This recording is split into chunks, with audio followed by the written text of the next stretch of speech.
오늘 함께 봉독하실 하나님 말씀 사도행전 2장 4절로 13절까지 말씀을 보겠습니다.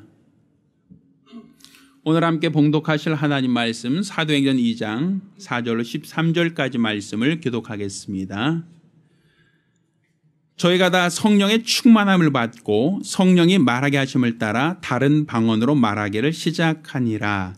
그때 경건한 유대인이 천하 각국으로부터 와서 예루살렘에 우거하더니 이 소리가 나매 큰 무리가 모여 각각 자기의 방언으로 제자들이 말하는 것을 듣고 소동하여 다 놀라 기여겨 이르되 보라, 이 말하는 사람이 다 갈릴리 사람이 아니냐. 우리가 우리 각 사람이 난 곳 방언으로 듣게 되는 것은 어찌미뇨. 우리는 메다인과 메대인과 엘리민과 및 또 메소포타미아, 유다와 갑바도니아, 본도와 아시아, 부르기아와 밤빌리아, 애국가 및 구레네에 가까운 리비아 여러 지방에 사는 사람들과 로마로부터 온 나그네 곧 유대인과 유대교에 들어온 사람들과 그레네인과 아라비아인들이라. 우리가 다 우리의 각 방언으로 하나님의 큰 일을 말함을 듣는도다 하고 다 놀라며 의혹하여 서로 가로되 이 어찌 일이냐 하며 또 어떤 이들은 조롱하여 가로되 저희가 세술이 취하였다 하더라. 아멘.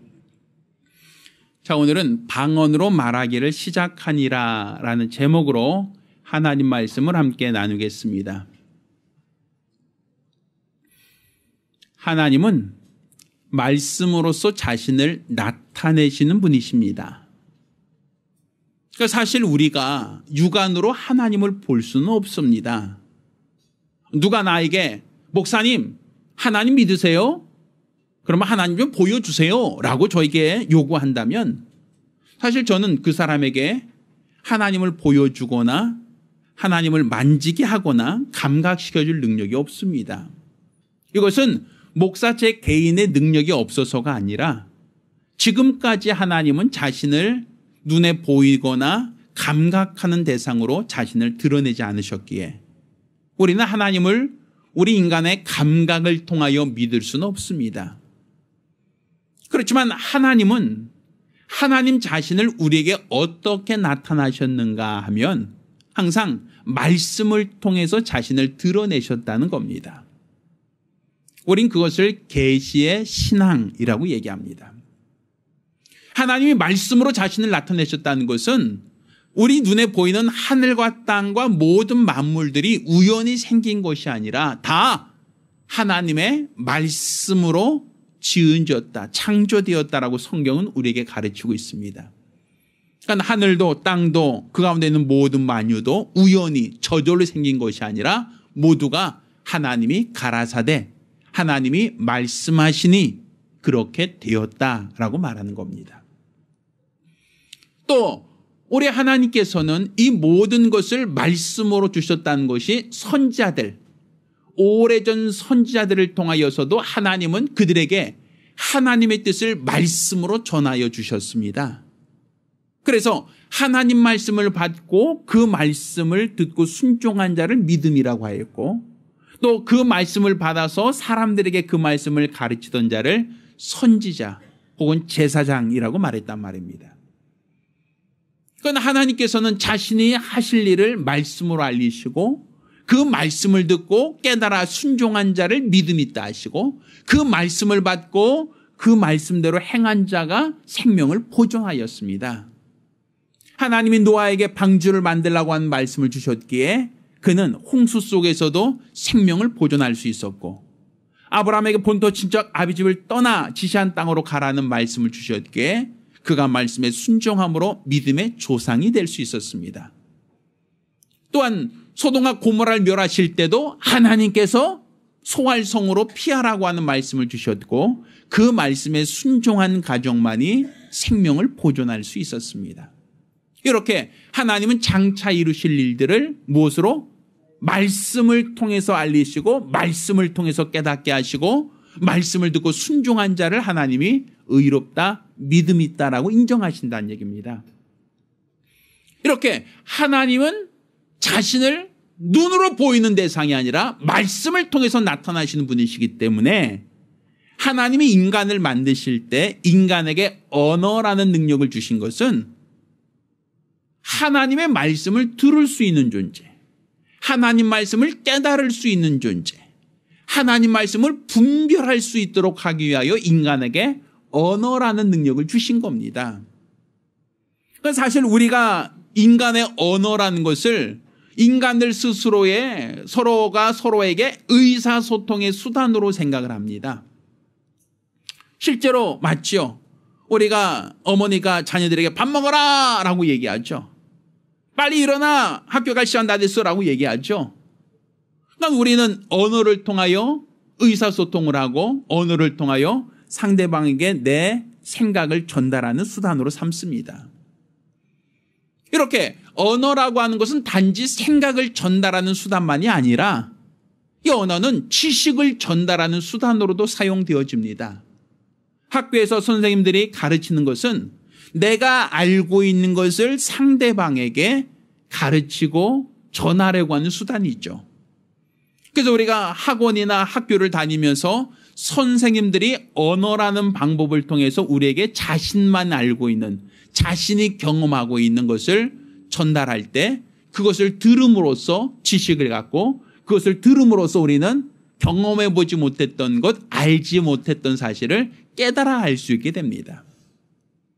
또 하나님께서는 우리 인간에게 주신 이 언어를 통하여 감정을 서로 교감할 수 있도록 하셨습니다. 그러니까 언어를 통해서 그 사람의 사정을 알고 그 사람의 마음을 알고 그 사람의 생각을 알 수 있도록 하셨다는 것이죠. 따라서 이 언어를 통해서 우리가 사랑하는 대상이 생겼을 때 이 언어로 자신이 사랑한다는 표현을 합니다. 내가 당신에게 사랑합니다. 당신을 좋아합니다. 당신에게 대한 내 마음이 있습니다라는 것을 언어를 통해서 전달하고 또 상대방도 그런 언어를 들으면서 마음의 기쁨을 갖게 되죠. 그러니까 막연한 언어가 아니라 이 언어는 어떠한 의사소통의 수단만이 아니라 지식 전달의 수단이 되기도 하고 또 이 언어는 감정을 전달하는 수단으로서도 사용되어지고 있단 말입니다. 이렇게 하나님이 인간의 언어를 단순한 의사소통이 아니라 지식을 전달하고 감정을 전달하는 수단으로 삼으신 것은 하나님을 알도록 하기 위한 방법입니다. 하나님은 말씀하시는 분이시니 그 말씀을 들음으로 말미암아 하나님과 의사소통을 하기 원하신다는 겁니다. 하나님 말씀을 들음으로 하나님을 알라 힘써 하나님을 알기를 원하신다는 얘기입니다. 또 하나님의 말씀을 들음으로 하나님이 우리를 얼마나 사랑하고 있는지, 하나님이 우리의 죄를 용서하게 하여 얼마나 큰 희생을 하셨는지 우리에게 말씀을 통하여 알리시고 말씀을 통하여 하나님의 은혜와 하나님의 긍휼하심과 하나님의 사랑을 우리에게 깨닫게 하신단 말입니다. 그러니 이 언어라는 것은 결국은 하나님이 인간에게 허락해 주신 그 이유가 하나님과 지속적인 소통, 하나님과 지속적인 관계, 하나님과 더욱더 긴밀한 연관성을 갖도록 하기 위해 하나님은 인간에게 언어라는 걸 주신 겁니다. 그런데 인간들은 하나님께 받은 말씀을 거역함으로 범죄하였고 범죄한 이후로는 인간의 언어를 가지고 하나님과 의사소통하는 수단으로만 사용하는 게 아니라 인간과 인간 사이에 의사소통하는 수단, 인간과 인간 사이에도 지식을 전달하는 수단, 인간과 인간 사이에도 어떤 뜻을 공유하는 수단으로 삼기 시작합니다. 그래서 하나님과 무관하게 사람들이 자기들의 의견을 모아서 자신들의 언어를 통하여 합심하여 큰 역사를 이루죠. 그게 뭡니까? 바벨탑입니다. 사람들이 합력하여 서로 의기투합하여 큰 높은 성을 쌓아서 그들이 아주 높은 구름 위까지 성을 높게 쌓으려고 합니다. 그 이유는 장차 하나님께서 또다시 마음이 변심하여 홍수를 내리더라도 그들이 생명을 보존하자라는 취지가 있었습니다. 그렇지만 하나님께서 그들의 행위가 악함을 보시고 무엇을 하셨습니까? 언어를 흩어버리셨다라고 얘기하죠. 그러니까 언어가 통일되지 않으니까, 언어가 달라지니까 사람들이 뿔뿔이 흩어집니다. 언어로 소통이 안 되니까 사람들이 서로가 서로의 갈 길로 같이 합력하던 그 사업이 무산되어지고 결국은 흩어지게 되었다라고 얘기하죠. 결국 이 언어를 통해서 사람들이 단합하기도 하고 언어를 통해서 합심하기도 하고 언어를 통해서 의사만 소통하는 것이 아니라 그들이 어떤 역사를 이룰 수도 있다는 것을 성경은 우리에게 보여주고 있는 겁니다. 따라서 하나님이 원하시는 이 언어는 결국 하나님의 말씀을 깨달아 분별하기를 원하는 게 가장 우선이란 말입니다. 하나님을 알고 힘써 하나님을 아는데 이 언어를 사용하기를 원하시는 겁니다.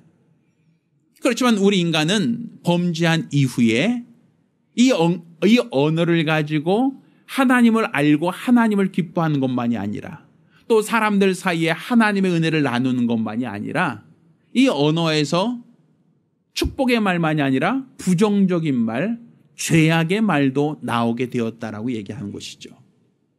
자, 성경을 보면 성경이 야고보에서 이와 같은 얘기를 합니다.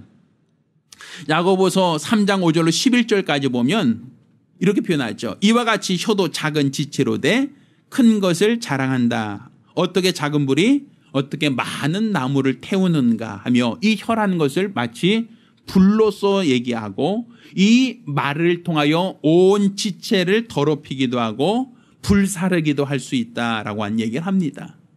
자, 그러면서 자, 짐승과 새와 벌레와 해물과 모든 것은 길들일 수 있으되 이 혀는 길들일 수 있다 없다? 혀는 길들이기가 참 어렵다는 얘기를 한단 말이에요. 그러면서 혀는 능히 길들일 사람이 없느니 쉬지 아니하는 악이요 죽이는 독이 가득한 것이다 라고 얘기하죠. 그러니까 이 입에서 뭐가 나온다는 거예요? 계속 악이 나오고 독이 나온다는 얘기를 하죠. 자, 그러면서 9절이 얘기합니다. 이것으로 우리는 주 하나님을 찬양하기도 하고 이것으로 하나님의 형상대로 지음받은 사람을 저주하기도 한다. 그러니까 한 입으로 찬송도 나오고 저주도 나온다. 그러니까 샘물에서 한 구멍에서 쓴물과 단물이 겸해서 나오는 것과 같다라고 표현하고 있단 말이에요. 그러니까 우리가 이 언어라는 것은 사실 하나님의 뜻을 깨닫고 분별하도록 하기 위하여 하나님이 허락해 주셨는데 인간이 타락한 이후, 범죄한 이후에는 우리 안에 죄의 속성이 있다 보니까 언어에서부터 부정적인 언어, 부정적인 말이 나오게 된다 이거죠. 그러니까 하나님을 찬양하다가도 기분이 나쁘면 부정적인 언어가 당장 튀어나와 버린다는 거예요. 그러니까 한 우물에서 쓴물과 단물이 겸하여 나온다라는 얘기죠. 자, 우리 집사님들도 아마 이럴 겁니다. 기분 좋을 때는 무슨 말 해요? 친절하고 공손한 말을 하게 되겠죠. 그런데 내가 기분이 나쁘거나 몸이 좀 불편하거나 또 내가 짜증난 일이 있으면 어떤 말이 나옵니까? 말 자체가 퉁명스러워지고 말 자체가 거칠어지고 상대방에게 상처를 주는 말들을 우리는 하게 되는 경우가 있지 않습니까? 우리가 설교를 들을 때는 은혜 받았습니다라고 합니다. 그래서 설교 시간에 아멘, 아멘 하고 은혜를 받아요. 근데 집에 들어갔을 때 남편이 한 소리 딱 하면 그 다음부터 뭐가 나와요? 에이씨 하면서 입에서 뭐가 나와요? 부정적인 언어가 나오고 부정적인 말이 내 입에서 나온단 말이에요. 조금 전까지 하나님을 찬양하던 입이었는데 조금 전까지 하나님께 감사하던 그 입술이었는데 그 입술에서 부정적으로 정죄하고 부정적으로 미워하고 부정적으로 욕하는 말이 내 안에서 튀어나온단 말이에요. 분명 하나님께서는 우리에게 인간의 언어를 준 것은 부정적인 말을 하라고 주신 건 아니거든요. 하나님과 의사소통을 할 수 있는 또 하나님을 찬양할 수 있는 하나님의 은혜를 감사할 수 있는 입술로 주셨는데 문제는 우리 안에서 끊임없는 악이 지배하는 동안 우리 안에 죄가 있는 동안은 우리 입술을 우리가 스스로 절제하거나 이것을 제어하지 못한단 말입니다. 그러다 보니 우리 입술엔 끊임없이 미움의 말, 다툼의 말, 시기의 말, 질투의 말을 쏟아놓고 있단 말이죠. 그러니까 하나님 보실 때 인간의 언어는 단지 의사소통의 수단만이 아니라 하나님을 더 알고 하나님을 깨닫고 하나님을 분별하는 것만이 아니라 그 언어를 통해서 하나님은 우리가 예수를 알고 믿기를 원하셨단 말이에요. 성경은 우리에게 이와 같이 얘기합니다. 믿음은 어디서 난다고요? 들음에서 난다라고 얘기하죠. 그러니까 우리가 태어날 때부터 태어나면서 할렐루야 태어난 아이가 없단 말이에요. 왜 그렇게 태어나지 않죠? 태어날 때부터 하나님을 믿고 태어난 아이가 없단 말이에요. 사람들은 모태신앙 하지만 태어날 때 신앙 갖고 태어나지는 않습니다. 그럼 그가 태어나면서 하나님을 아는 방법이 무엇인가? 누군가 그에게 복음을 전한 사람이 있다는 얘기죠. 누군가 그에게 하나님을 알게 한 자가 있기 때문에 그 말을 듣고 하나님을 알게 되는 것이지 그가 그냥 스스로 터득해서 하나님을 알 수는 없다는 얘기입니다. 결국 언어를 통해서 하나님을 알게 하고 하나님을 믿게 하셨다는 얘기입니다. 그런데 이렇게 하나님을 알게 하고 하나님을 전하는 방법으로 사용할 이 언어가 남을 정죄하고 남을 미워하고 남을 시기하고 남을 저주하는 데 사용된다라고 한다면 그게 하나님이 기뻐하시겠느냐 하는 것이죠. 지금 우리 하나님께서는 우리 인간의 언어가 하나님 손에 붙잡혀 있기를 원하는 겁니다. 죄의 속성을 가지고 죄를 말하는 걸 원하지 않는단 말이에요. 하나님께서 내 입의 모든 말을 그분이 들으신다라고 할 때 내가 어느 집에 들어가든 그 집에 평안하길 빌라. 그럼 그 평안이 그 집에 임할 것이다. 결국 하나님이 그 말을 들으셨다란 얘기거든요. 또 어느 집에 가든 너희가 그 집에서 먼지를 털며 저주하면 그 저주가 어떻게 된다? 그 집에 그대로 임한다. 하나님은 내가 축복의 말을 한 것만 들으시는 게 아니라 저주의 말, 부정적인 말을 한 것도 들으신다는 얘기거든요. 그래서 내 형제들을 나가라 하지 말라, 욕하지 말란 겁니다. 하나님이 들으신다는 거예요. 그러니 나는 심심해서 칼을 휘둘렀습니다라고 해도 그 칼에 맞아 죽는 사람이 있습니다. 내가 그냥 기분 나빠서 한마디 뱉어도 그 말이 그에게 그대로 임할 수가 있다는 얘기예요. 그런데 우리는 항상 내 입의 말이 축복의 말도 저주의 말도 겸하여 나올 수 있는데 우리는 입술의 말을 축복의 말만 하고 은혜로운 말만 하고 있느냐는 거예요. 내 기분에 따라서 우리는 부정적인 말, 저주의 말 하고 있지 않습니까? 은혜 받을 때는 아멘, 아멘 합니다. 그렇지만 시험 들면 어떠합니까? 좋은 말 하지 않죠. 이스라엘 백성이 애굽에서 나와서 그들이 하나님의 큰 은혜 가운데 애굽에서 탈출할 땐 그들 모두가 하나님을 기뻐하고 하나님을 찬양했습니다. 할렐루야 했죠. 그들 앞에 홍해가 가로막혀 있을 때 그들은 하나님께 불평합니다. 우리를 여기서 죽이려고 데려왔습니까? 불평하죠. 하나님이 그 홍해 가운데 길을 여시니까 그들은 모두가 그 길을 건너가며 또다시 하나님을 찬양합니다. 아, 할렐루야. 하나님 우리를 살리셨습니다. 그렇지만 그들이 홍해를 건너서 또다시 광야길을 걸어가며 그들은 또다시 그 입에 불평의 말을 합니다. 먹을 것이 없다고, 마실 물이 없다고. 여기서 어떻게 사냐고 그들은 또다시 하나님을 원망하고 불평하게 됩니다. 하나님이 이렇게 불평하고 원망한 사람들에게 가나안 땅을 허락하셨는가 하면 그렇지 않다는 거예요. 하나님께서 가나안 땅을 허락한 사람들은 여호수아와 갈렙, 부정적인 말을 하고 부정적으로 하나님을 대적했던 사람들이 아니라 믿음의 언어를 사용했던 사람들에게 가나안 땅을 허락하셨습니다. 가나안 땅을 들어가며 저들은 내 밥이다 했던 사람에겐 가나안 땅을 주셨지만 우리가 저들 앞에 메뚜기처럼 다 몰살당할 겁니다라고 했던 사람들은 그들의 말처럼 메뚜기처럼 광야에서 다 죽음을 당했다는 것, 뼈를 묻었다는 것을 성경은 말하고 있습니다. 결국 내 입의 말을 누가 듣고 있다?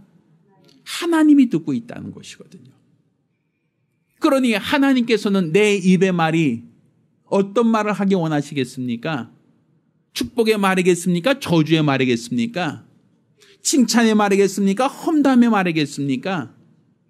하나님께서 내게 성령을 주신 것도 결국은 우리에게 그 입술을 사용하겠다는 하나님의 뜻입니다. 오늘 우리가 읽은 이 본문에는 오순절날 성령이 임재하신 사건을 기록하고 있습니다. 그런데 성령이 임하셨을 때 가장 먼저 있었던 사건이 무엇인가 하면 방언을 말하더라. 방언을 말했다라고 얘기합니다. 왜 성령이 임하신 증거로 방언을 말하게 되었는가라는 거예요. 다른 많은 은사가 있는데 수많은 은사가 있는데 왜 굳이 방언을 말하는 것을 성경은 말하고 있고 강조하고 있느냐는 것이죠. 이것은 하나님께서 성령이 임재된 사람들의 혀를 인치시겠다. 내가 그 혀는 내 거로 삼겠다. 그 입술의 모든 말은 내가 사용하겠다는 하나님의 강력한 의지입니다. 이것은 우리가 성령 받은 사람이 방언을 말했다라고 할 때 이 방언을 말한 것은 성령이 눈에 보이지 않으니까 성령 받은 증거로서 방언 말한 것을 이야기를 하는 겁니다. 근데 문제는 성령이 임하시면 방언을 말하는 것은 정상적이지만 방언을 말한다고 하여 다 성령 받았다라고 할 수는 없습니다. 그것은 우리가 마치 우리가 사랑하는 사람이 있어서 서로 연애하고 결혼했다고 합시다. 그럼 결혼했으니까 둘 사이에서는 아이를 낳을 수 있겠죠. 자손 낳을 수 있겠죠. 지난주에도 결혼한 지 한 15년인가 한 거의 20년 가까이 된 부부가 딸을 낳았다고 하는 연락을 받았어요. 얼마나 기다리던 아기다리 고기다리던 아이였는데 진짜 결혼해서 지금 한 40대 중반 됐는데 이제 지난주에 딸 하나 출산했다고 너무 좋아서 입이 귀에 걸려 있어요. 목사님 딸 낳았어요 하면서 전화가 왔더라고요. 그러니까 사실은 부부가 결혼해서 아이를 낳는 것은 우리는 보편적으로 정상적으로 보죠. 자, 그런데 아이를 낳았다고 다 결혼했다고 얘기할 수 있습니까? 우리 미혼모라고 있죠. 결혼하지 않고서도 어떤 아이를 낳는 경우가 간혹 있죠. 물론 대다수는 아니라 할지라도 간혹 그런 경우가 있을 수 있겠죠. 그래서 미혼모라 그래서 본인이 키울 능력 안 되니까 아이를 입양 보내는 경우가 간혹 있단 말이에요. 또 우리나라에서 사실 흔하지 않지만 저 중동 쪽이나 이런 데서는 성폭행을 통해서 임신하는 경우도 사실 적지 않답니다. 그러면 내가 성폭행을 통해서 아이를 가졌다라고 한다면 그 아이는 아이를 낳았으니까 이 사람은 결혼했습니다라고 말할 수 있겠어요? 그렇진 않죠. 그러니까 실제적으로 결혼하면 아이를 가질 수 있다. 결혼하면 아이를 낳을 수 있다는 건 우리가 보편적으로 인정을 할 수 있어요. 그렇지만 아이를 낳았다고 결혼했습니다라고 말하는 것은 필요 충분 조건이 아니죠. 그렇죠? 그것처럼 성령 받으면 방언을 말합니다. 이것은 맞아요. 그렇지만 방언을 말한다고 성령을 받았다라고 할 수는 없어요. 최근 어떤 드라마 제가 보진 않았습니다만 어떤 드라마에서 어떤 광신도들, 어떤 이단 지파들이 모임에서 기도하는 모습 보면 대부분 방언 기도 같은 것을 합니다. 굉장히 충만해 보이는 모습처럼 이게 알아듣지 못한 언어로 막 방언으로 기도하고 또 사람들이 거기다 이렇게 몰입하는 것을 우린 간혹 보게 된단 말이에요. 사람들이 그런 모습을 하도 보다 보니까 방언을 하거나 어떤 그렇게 통성 기도하는 것을 보면 굉장히 꺼리낌이 있거나 부정적으로 생각하는 경우가 있단 말이죠. 그것은 방언을 사람들이 알아듣지 못하기 때문입니다. 방언 자체가 분명 내가 하는 소리는 맞지만 어떤 소리인지 어떤 의미인지는 내가 모른다는 것이죠. 그러다 보니까 연극 배우나 탤런트들이 어떤 대본에 의해서 자기가 마치 성령 받은 것처럼 방언을 하는 것처럼 그렇게 소리를 내서 기도하고 알아듣지 못한 소리로 기도하는 것을 간혹 보게 된단 말입니다. 이렇게 방언을 하니까 그들 모두가 성령 받았다. 그들이 성령 받았으니까 그들이 하는 모든 행위가 다 정상적이고 정당하다라고 볼 수 있겠는가? 그렇지는 않다는 겁니다. 거짓으로도 주문 외우듯이 할 수 있다는 것이죠. 그러니까 단지 성령을 받았다는 것과 방언을 말한다는 것은 구분되어지는 겁니다. 그러니까 성령 받으면 방언을 말할 수 있는 것이지 방언을 할 수 있다고 하여 모두가 다 성령 받았다라고 말할 수는 없다는 얘기죠. 그러면 우리가 성령을 임하셨을 때 하나님께서 왜 내가 알아듣지도 못하는 말을 하게 하시는가? 이것은 내 영의 소리라고 얘기하고 내 영의 기도라고도 얘기합니다. 이 방언을 내 영이 하나님께 기도하는 것이다 라고 말하는 이유는 하나님께서 우리에게 방언이라고 하는 것을 성령이 임한 자에게 방언을 말하게 하신 이유가 내가 영적인 세상을 너무 모르기 때문입니다. 사실 우리는 눈에 보이는 물질 세계는 잘 분별할 수 있습니다. 그래서 도둑이 들어오는 것을 막을 수 있고 어떤 위협이 오면 우린 피하려고 하지요. 그렇지만 우리 인간들은 영의 세계를 보거나 영적인 존재를 우리는 잘 분별하지 못합니다. 그래서 예수님 살아계실 때도 제자들에게 너희가 1시 동안도 깨어 기도할 수 없더냐. 마음이 오늘에도 육체가 약하다 하면서 사단이 밀가부르듯 너희를 청구하고 있다 이런 얘기를 하십니다. 근데 제자들은 원수들이 나를 청구하고 있는데도 불구하고 알고 있어요? 몰라요? 모르고 있다는 얘기예요. 또 성경에는 마귀가 우는 사자처럼 밤낮 삼킬 자를 찾고 있다 이런 표현을 써요. 그러니까 이 세상은 원수들이 활동하고 있고 이 세상은 악한 영들이 끊임없이 우리를 공격하고 삼키려고 하고 밀가부도 청구하고 있는데 우리들은 눈에 보이지 않다 보니까 안일하게 대처할 때가 많단 말이에요. 하나님께서 우리에게 성령이 임하자마자 방언을 말하게 하신 이유가 뭔가? 그건 내 영이 기도하게 하신 겁니다. 내 영이 하나님께 영적인 환경을 기도하게 하신 이유가 뭡니까? 그것은 우리가 지금 위험에 처해 있다는 것. 우리가 지금 우리 주변에 수많은 위경이 있으면 우리가 깨닫지 못하기에 내 영이 직접 하나님께 기도할 수 있게 하신 겁니다. 왜? 하나님은 전능하다 할지라도 우리 인간의 기도를 초월하지 않기 때문에. 하나님께서 우리를 도와주신다는 것은 마치 내가 문 밖에서 문을 두드리노니 누구든지 내 음성을 들고 문을 열면 내가 그에게 들어가 그러도그러 먹고 마실 것이다 라고 얘기합니다. 그렇지만 내가 문을 열지 않으면 하나님이 문을 부수고 들어온다라고 얘기하지는 않는단 말입니다.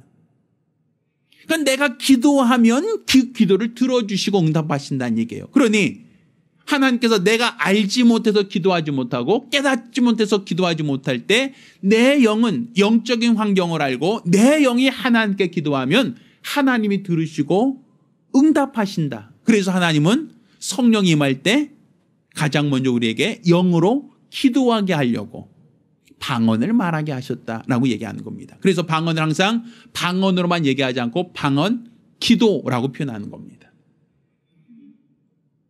또 하나님께서는 내가 알아듣지 못하는 언어로 기도하게 하신 이유가 뭡니까? 그냥 기도라고 하면 그냥 우리가 깨닫게 하고 그냥 기도만 하게 할 수 있는데 왜 방언은 내가 알아듣지 못하는 말로 기도하게 하신 겁니까? 그거는 내 인간의 감정이나 의지나 상태와 무관하게 일관적인 기도를 하게 하신 겁니다. 우리 그러죠? 내가 기분 나쁘면 좋은 말 나와요? 내가 육체가 피곤하면 좋은 소리가 나와요? 내가 억울한 일 당하면 좋은 얘기가 나와요? 안 나와요? 우리가 내 생각을 가고 기도하더라도 좋은 일 있을 때는 하나님 감사합니다, 찬양합니다 이런 기도만 하지만 억울한 일을 당하거나 힘든 일을 당하거나 괴로운 일을 당하면 우리가 감사합니다라고 기도가 됩니까? 하나님 왜 이렇습니까? 왜 나에게 이런 고난을 주십니까? 하고 우리는 하나님을 원망하고 불평하는 내용을 하지 않습니까? 그러니까 우리는 한 입에서 쓴물과 단물이 나듯이 기도한다 하면서도 내 생각의 지배를 받는단 말이에요. 내 생각이 좋을 때는 좋은 기도, 내 생각이 억울할 때는 부정적인 기도를 하거든요. 하나님께서 방언을 말하되 방언을 우리가 깨닫지 못하는 언어로 기도하게 하신 이유가 무엇인가? 그거는 내 감정이나 내 의지나 내 성품과 무관한 기도를 할 수 있도록 하신 겁니다. 내가 억울한 일을 당하였다 할지라도 내 영은 찬양의 기도를 할 수 있고 내가 부끄러운 일을 당하였다 할지라도 내 영은 하나님께 기쁨으로 기도할 수 있다는 거예요. 내가 좋은 일 있을 때만 감사와 찬양을 하는 게 아니라 내가 억울하고 힘들고 괴로운 일을 당하여도 내 영이 기도하는 것은 항상 일관적일 수 있다는 얘기죠.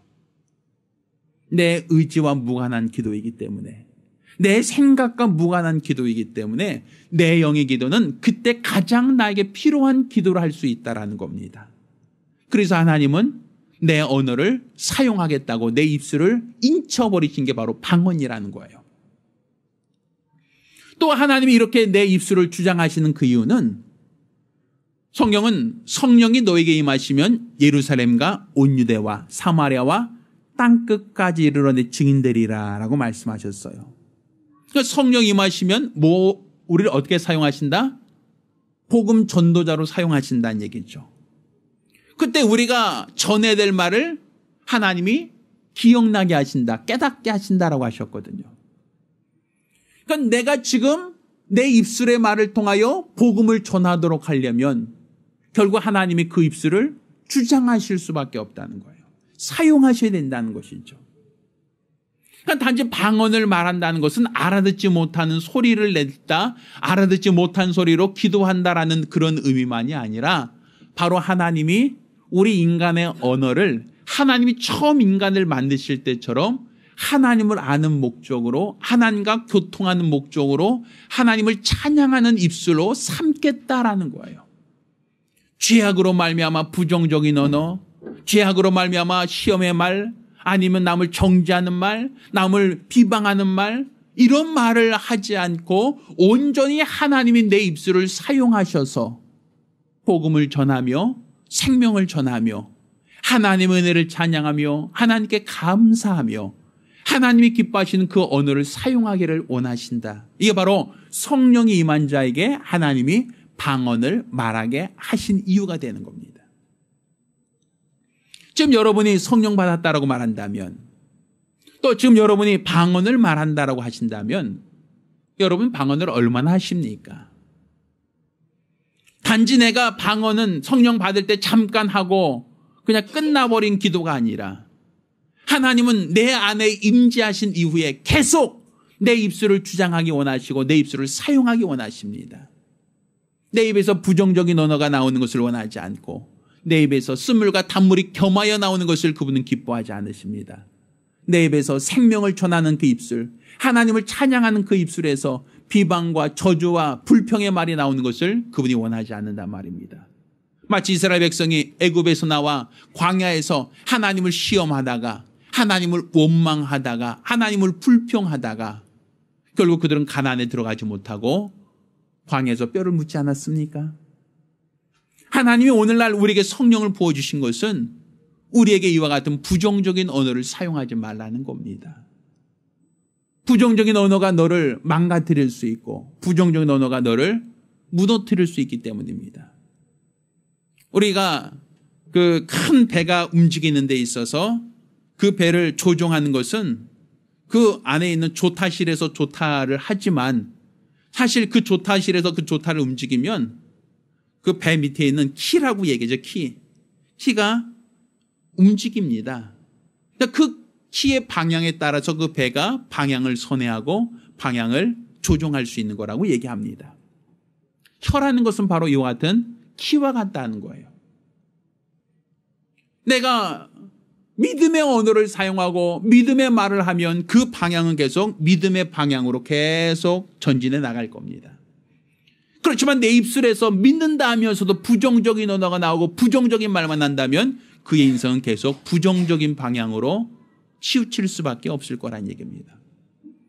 물론 이것은 복음적이진 않지만 제가 어렸을 때 예전에 들었던 어떤 말 중에 우리나라가 6.25 때 아주 온 국토가 다 폐허가 됐음에도 불구하고 불과 반백년 만에 이렇게 큰 번영과 성공을 이룰 수 있었던 그 비결이 무엇인가라고 어떤 분이 우습게로 얘기하더라고요.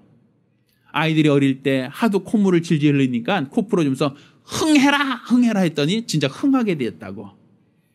우리나라가 이렇게 부강하게 된 것은 바로 코를 잘 풀어서 그렇게 됐다고. 물론 그것은 우스갯소리입니다. 복음도 아니고요. 그렇지만 말의 권위는 분명히 있다는 얘기입니다. 자기 자식들에게 저주의 말을 하면서 자식이 잘 되길 바란다면 어떻게 좋지 않은 걸 심으면서 좋은 게 바라기를 원하겠습니까? 내가 축복의 말을 하고 또 그에게 복음을 전할 때 그 아이에게도 복이 임하고 생명이 임하는 것 아니겠습니까? 따라서 우리의 입술의 언어는, 성령을 받은 자의 입술의 언어는 복을 비는 말, 생명의 말을 나누는 자가 되어야 됩니다. 저주의 말이나 죄악 가운데 내 기분이 나쁘다고 하여 내 감정적으로 불평하고 원망하고 저주의 말을 쏟아놓는다면 그것은 결코 성경적이지 않습니다. 성령 받은 사람이라 말할 수 없습니다. 따라서 성령이 임하실 때 다른 방언으로 말하기 시작하니라 결국 성령께서는 내 입술을 주장하기 원하시고 내 입술의 혀를 당신이 사용하길 원하신다라는 걸 믿으시길 바랍니다. 따라서 여러분이 성령 받으셨다면 나 방언을 할 수 있어요 라고 하는 어떤 기술적인 것을 말하기 전에 성령이 임하셨으면 내 입의 말을 하나님이 주관하길 원하신다. 부정적인 말을 금하고 믿음의 언어를 사용하기를 그분이 원하신다. 불평의 말과 원망의 말을 그치고 감사와 찬양의 말을 하기 원한다. 이렇게 하나님이 내 언어를 주장하기 원하신다는 걸 깨달으시고 믿음의 언어를 사용하시기를 예수 이름으로 축원합니다. 우리 같이 기도합니다. 우리 같이 기도하실 때 주여 나로 하나님께서 우리 인간에게 언어를 주신 것은 하나님을 알게 하기 위함이요. 또 우리에게 언어를 주신 것은 하나님의 은혜를 찬양케 하기 위함입니다.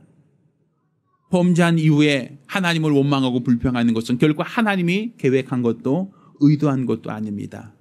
따라서 주여 내가 죄사함 받고 성령 받은 자가 되었사오니 내 입의 모든 부정적인 언어, 원망의 말을 제하여 주시고 믿음의 언어를 사용하며 감사와 찬양의 언어를 사용할 수 있게 해달라고, 내 입으로 전하는 복음을 듣고 더 많은 영혼들이 생명을 얻게 해달라고 간절히 사모하며 한 목소리로 기도합니다. 할렐루야, 할렐루야. 우리 믿음의 언어, 축복의 말을 전하는 귀한 증인들 되시기를 예수 이름으로 부탁드립니다.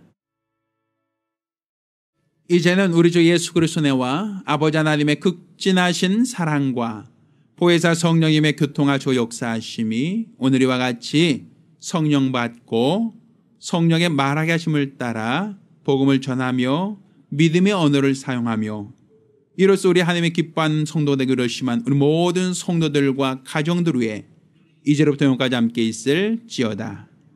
아멘. 우리 하나님께 영광을 돌리겠습니다.